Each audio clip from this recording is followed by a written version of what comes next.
condemned him on that side of the aisle. What is true here is that every single one of them has not acknowledged the fact that Palestinians are dying in the tens of thousands, but will continue to say it is us who are not acknowledging humanity. Rashida will stand strong. Gentlelady's time has expired. The Palestinian movement will continue for liberation until every single Palestinian has the right to live Gentleman from Maryland in liberty. is recognized. Gentlewoman from New York is recognized for 2 minutes. Thank you, Mr. Speaker. We've heard from my colleagues the reasons why the Representative Omar should be removed from this committee. But I feel like all the reasons have not just yet been stated, which is why I rise to add for the record.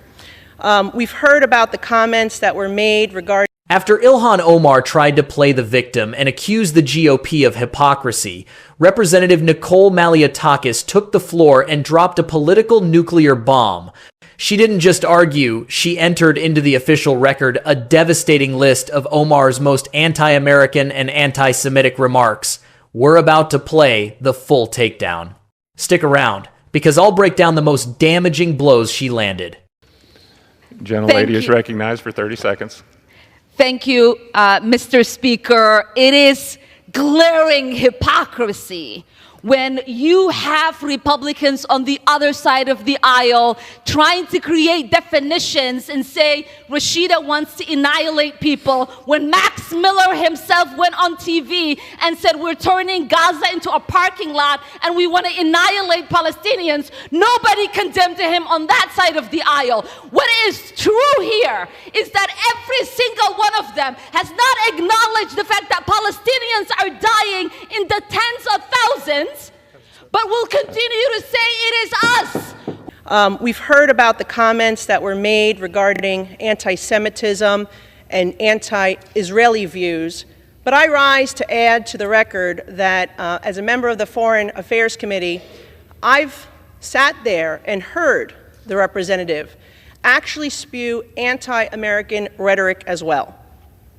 I've been in that committee room where the representative equates Israel and the United States to Hamas and the Taliban. Absolutely unacceptable for a member of that committee. I've also heard the representative equate that it is the United States' fault that there is turmoil in Venezuela. That is not because of the oppressive socialist and communism that has spread throughout Central and South America and Venezuela at the hands of the Maduro and Hugo Chavez regimes. That is unacceptable.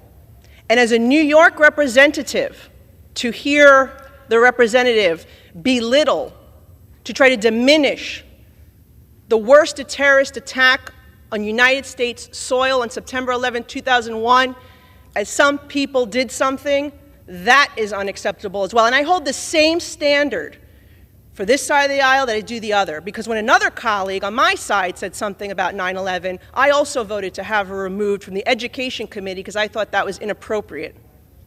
So I'm being consistent here, and I hope my colleagues will do the same to show that this is about consistency and accountability, because we should not have an individual with those views on the committee that is tasked with representing our country and our Congress to foreign nations. I yield back.